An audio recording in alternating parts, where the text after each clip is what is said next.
Being a parent is demanding. Being a single parent can demand something more. More decisions, more responsibility, more emotional strength, more financial pressure, and often less opportunity to simply step away. But what makes single parenthood so difficult? Is it only the workload? Or is there something deeper happening beneath the surface? Today, let's try to understand.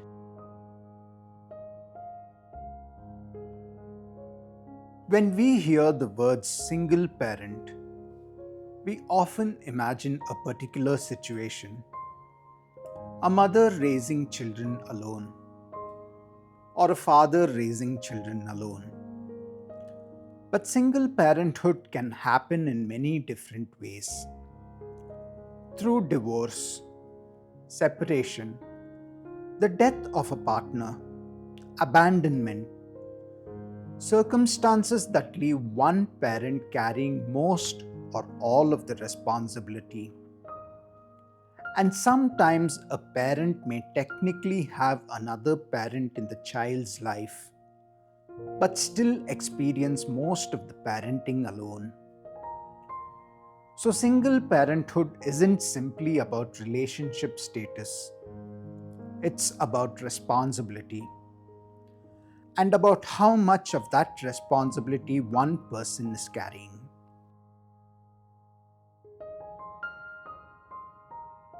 One of the less visible challenges of single parenthood is decision fatigue. In many two parent households, responsibilities can be shared. One person may handle school decisions, the other may deal with finances. One may take care of appointments, the other may manage something at home. The division isn't always equal, and it doesn't have to be. But there is often another adult with whom decisions can be discussed. A single parent may not have that luxury. Should the child change schools? Can we afford this? Who will stay home when the child is sick? What happens if work and a child's needs collide? What should I do? And sometimes there is nobody beside them to say, "What do you think?" The constant responsibility can become exhausting.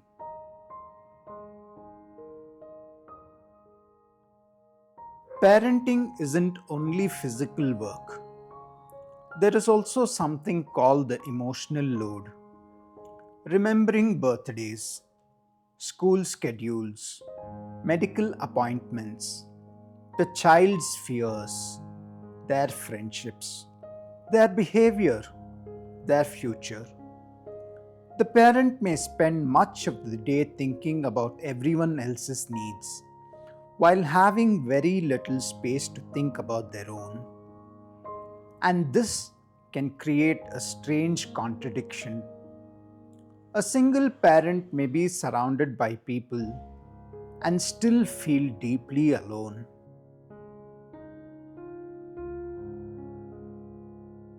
There is another problem. We often admire single parents for their strength, and admiration is not wrong. But sometimes calling someone strong can unintentionally hide their struggle. We say, "You're doing such a great job. You're so strong. I don't know how you manage everything." And perhaps they are, but strength doesn't mean exhaustion disappears. It doesn't mean loneliness disappears. It doesn't mean they don't sometimes wish someone else would take over for a while. Sometimes what a person needs isn't to be reminded how strong they are. Sometimes they simply need someone to say, "You don't have to carry everything alone."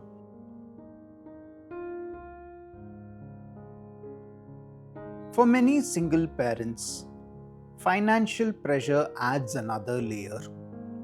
One income may have to support an entire household. Childcare can be expensive. Taking time away from work can have consequences, and unexpected expenses can become frightening. A sick child, a school expense, a medical emergency, a lost job.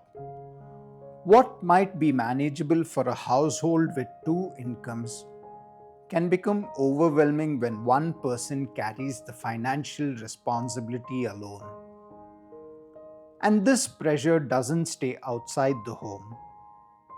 Children can sometimes sense their parents' stress, even when the parent tries very hard to hide it.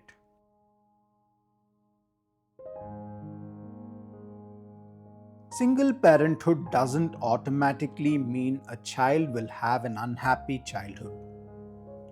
Children can grow up surrounded by love, stability, security, and healthy relationships in many different family structures. What matters is not simply whether there are two parents in the home.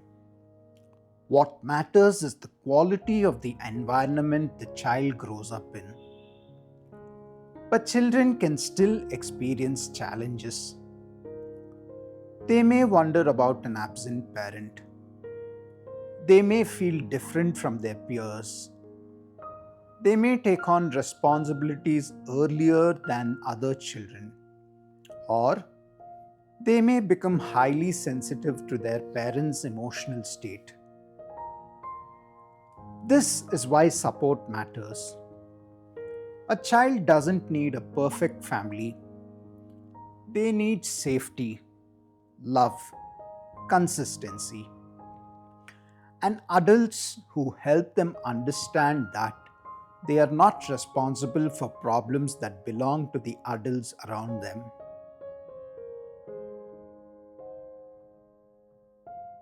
There is also a social dimension we don't always talk about. Single parents can face judgment. People may make assumptions about why they are alone. They may question their parenting, their decisions, their relationships, their finances. Sometimes people don't ask what happened. They simply assume they know. And assumptions can make an already difficult experience even harder. Perhaps this is where empathy becomes important. Because we rarely know the complete story of another person's life.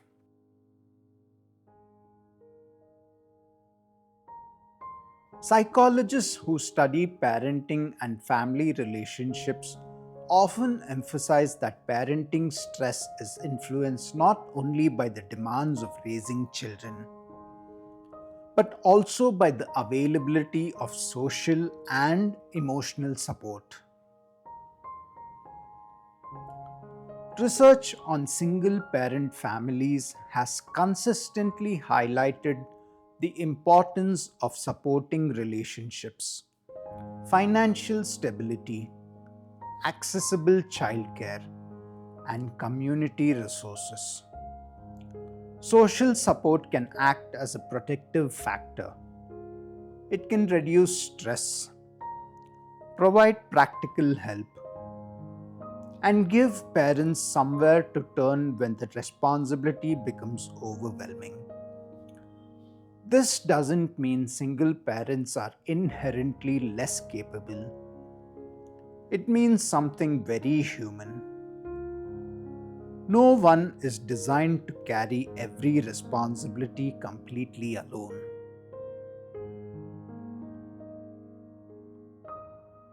Perhaps we need to change the way we look at single parents.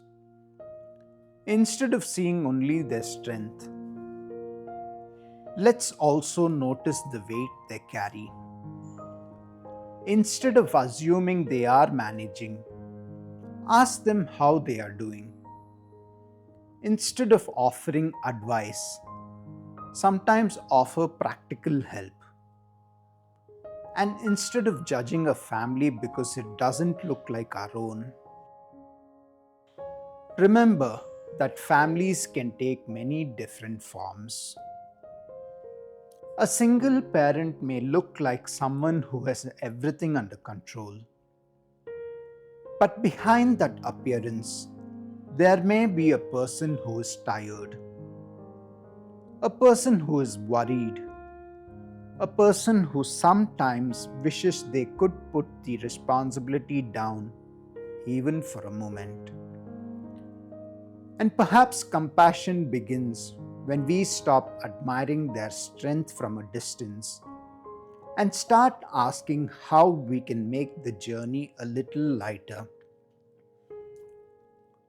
Because sometimes the most meaningful thing we can say isn't, "You're so strong."